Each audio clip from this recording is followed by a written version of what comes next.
থেকে আমি বড় হয়েছি অনেক কষ্ট নিয়ে, কারণ আমার বাবা নাই, আমরা তো বোন অনেকগুলা, ঠিক আছে। তো আমি এমন একটা ছেলেকে চাচ্ছি যে আমার বাবার ভালোবাসাটা সে আমাকে পূরণ করতে পারবে, কারণ বাবা না থাকার কি কষ্ট সেটা তো একটা মেয়ে ভালো করে জানে। তো যদি আমি এমন একটা ভালো মনের মানুষ পাই যে সব কিছু কষ্টকে ভালোবাসা দিয়ে ভরে দিতে পারবে, এরকম একটা মনের মানুষকে আমি চাচ্ছি। যদি কোনো এরকম মনের মানুষ থাকে তাহলে নিচে শেয়ার অপশানে যে আমার হোয়াটসঅ্যাপ নাম্বার দেওয়া আছে, তাহলে অবশ্যই আমার সাথে যোগাযোগ করবেন। আচ্ছা, তো আপনি কি করেন এমনিতে? আপাতত আমি কিছু করি না, আমি আমার মামা বাড়িতে আছি।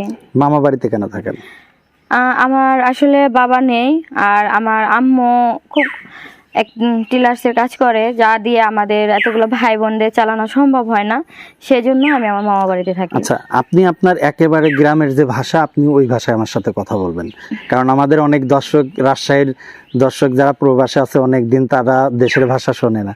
তো আপনি আপনার আঞ্চলিক ভাষায় যদি কথা বললেন তাহলে আমাদের আরো ভালো লাগবে। হ্যাঁ, অবশ্যই। আসলে আমি বলতে চাচ্ছি যে এই জন্য আমাদের রাজশাহীতে যারা আছে তারা অবশ্যই ভাষার মাঝখানে একটা ভাষা খুঁজে পায়, সেটা সে সব ভাষার মধ্যেই বলা হয় ক্যারে বা কী করতাছস। আসলে আমি অনেক দিন ধরে মামা বাড়ি ঢাকাতে আছি, যার জন্য আমি ওখানকার ভাষাটা অনেকটা ইউজ করছি। তো আমাদের রাজশাহীর ভাষার ভিতরে আপনি এই কথাগুলো আপনার ভাষায় বলেন। কেমন আছিস, কি করছিস, কি কি করতে চাচ্ছিস, আর কিভাবে এখন জীবন কাটাচ্ছিস, এটা হচ্ছে আমাদের রাজশাহীর ভাষা।